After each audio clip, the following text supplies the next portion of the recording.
देखिए दोस्तों, खेत जोता गया है। आज ही जुताई हुई है खेत की।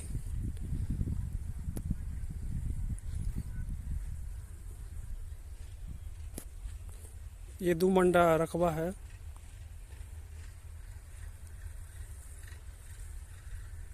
पुश्तैनी खेत मिला है। 1980 के दशक में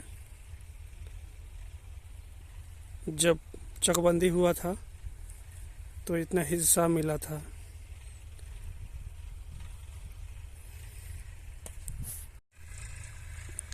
पहले अंग्रेज़ों ने जमींदारी दे दिया था एक गांव को किसी जमींदार को।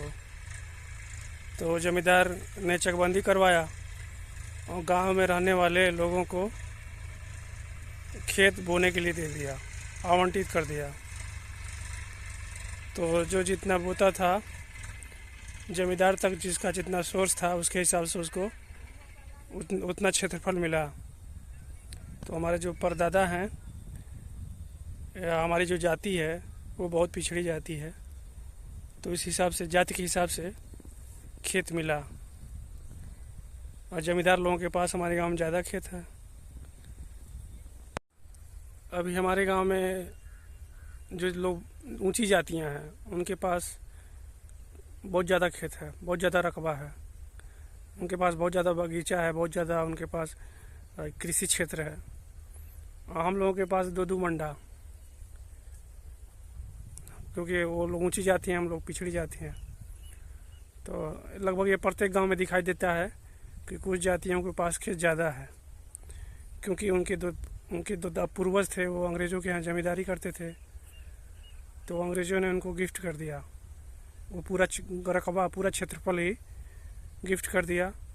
वो गांव के आसपास का जो क्षेत्रफल है, हर गांव का अपना एक सीवान होता है।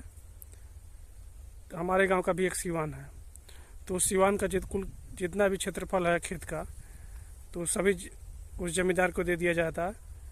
और जमींदार फसलें उगाता और उसका जितना भी टैक्स होता है वो दे देता अंग्रेज़ों को।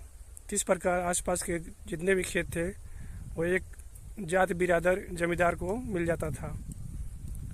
फिर जमींदार से जब भारत अपना आज़ाद हुआ देश, तो जमींदार से जमींदारी प्रथा समाप्त की गई।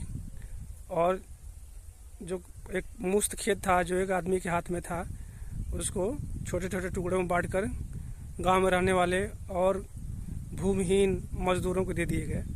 जो पिछड़ी जातियां थे, कामगार थे, जो मजदूरी करते थे, तो उनको बांट दिया गया। तो ये छोटा छोटा 2 मंडा, किसी को 3 मंडा, किसी को 1 मंडा। जो छोटी सबसे नीची जाती है उसको तो एक मंडा भी, किसी को भूमि ही नहीं मिला कृषि योग्य। हम लोग पिछड़ी जाती हैं तो हमको 2 मंडा मिला। 1980 के दशक के बाद चकबंदी नहीं हुआ। और चकबंदी होता है तो खेत कुछ निकलता है तो बांट ही दिया जाता है गांव में। अभी भी हमारे गांव में जो ऊंची जातियां हैं उनके पास, लगभग प्रत्येक गांव में भारत के ऊंची जातियां हैं उनके पास ये भूमि, जो कृषि योग्य भूमि ज़्यादा है। विनोबा भावे ने भूदान आंदोलन चलाया था, जिसमें उन्होंने ऊंची जातियों से ज़मीन लेकर स्वेच्छा से वो निचली जातियों में बांट देते थे। तो एक बार और भूदान आंदोलन की ज़रूरत है, जिससे कि हमारे जो जिनके पास भूमि जो कम है उनको अधिक से अधिक कृषि योग्य भूमि मिल पाए।